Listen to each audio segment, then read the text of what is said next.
Now, I know the pork board keep going on about the fact that pork is the other white meat. Guys, it's pink. It's pink. Isn't that pink? It's a good pork fillet. I've just trimmed it really well. Look, seriously, don't go Saturday morning and say to your butcher, can you trim my pork fillet? But another day when he's not quite so busy, he'll do it for you very happily. And it makes life very simple. Now, I'm doing a sort of a Vietnamese thing, and it's called crackling.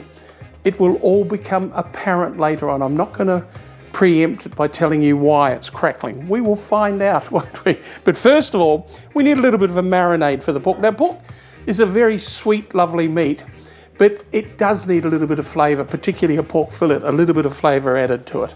So we're making, sort of a Vietnamese type marinade. 1 tablespoon of fish sauce, accurately measured. The juice of half a lime. You don't want too much citrus because the citrus will cook it, and what could then happen is it could be cooked before you give. Well, it toughens it, to be honest. I knew there was something I was trying to tell you. What I've also got is a tablespoon of shaved palm sugar. Just by, that's your palm sugar there. Shave it with a reasonably sharp knife.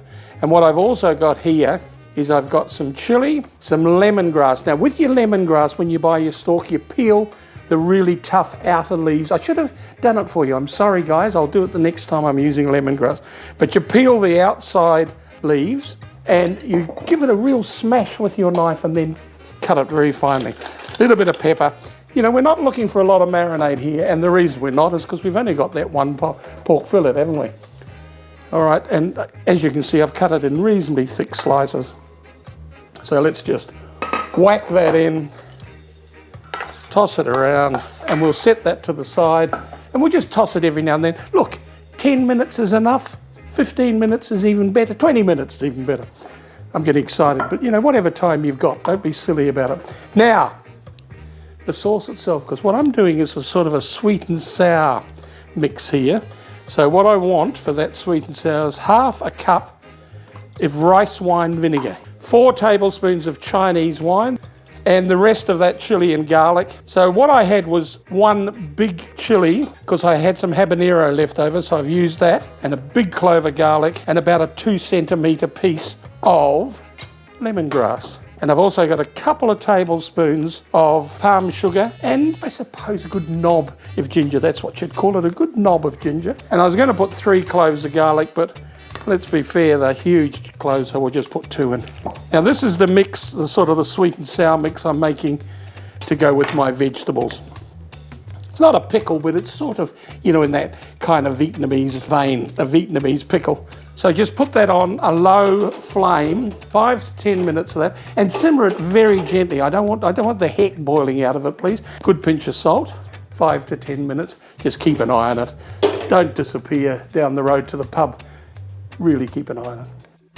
All right, this is looking good. And I'm just moving that off. I'm going to have a taste of that in a minute to make sure that it's got a bit of sweet and sour balance. And I'll just throw this pan, or flat-sided wok, I suppose you'd call it. I'm just going to have a taste, but it's very hot, as you know, so just be a bit careful.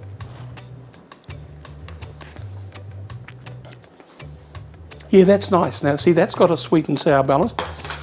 It's got the vinegar there, and it's got the palm sugar. Yeah, that's lovely. I like that. Right, now we'll start thinking about this. First of all, I've got a slice of pineapple, which always goes really well with something that's a bit sweet and sour. So I want to get some sort of grilly type marks on that. So we'll just cook that very quickly, and then we will start thinking about our pork. But first of all, we'll do this.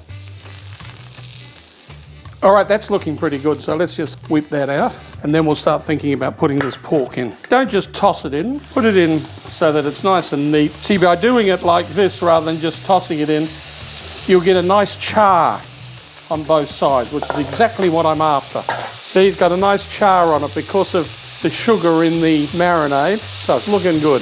Now, please don't overcook it. And now, I know they tell you about pork has to be well done. No, it doesn't. But, you don't eat it rare, and you don't eat it medium rare, but a little touch of pink is lovely.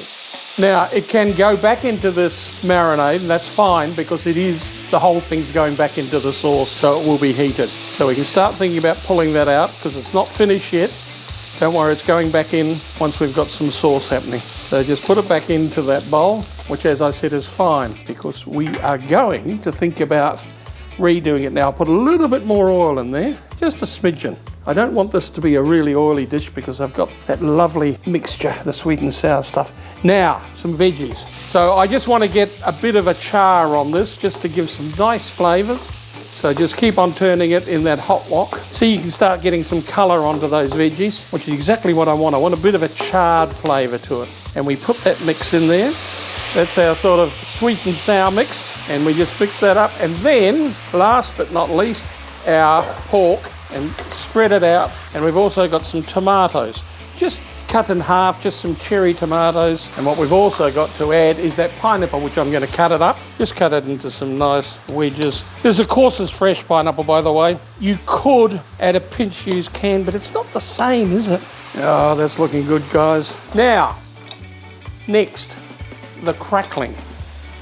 Why do I call it crackling? And I'll show you why. Do you remember when you used to go to a steakhouse in the old days, and they always served their steaks on a crackling plate?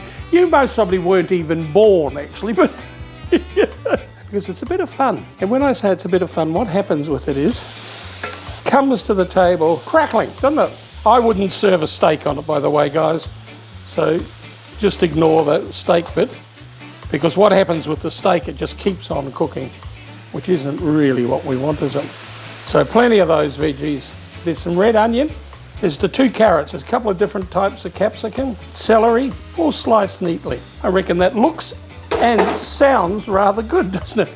Now, to serve with that, something, you know, a bit zingy. I've got a turkey flat rosé here, and it's made with a Grenache grape, and it's got a bit of a zing to it. So this will go really nicely with this dish.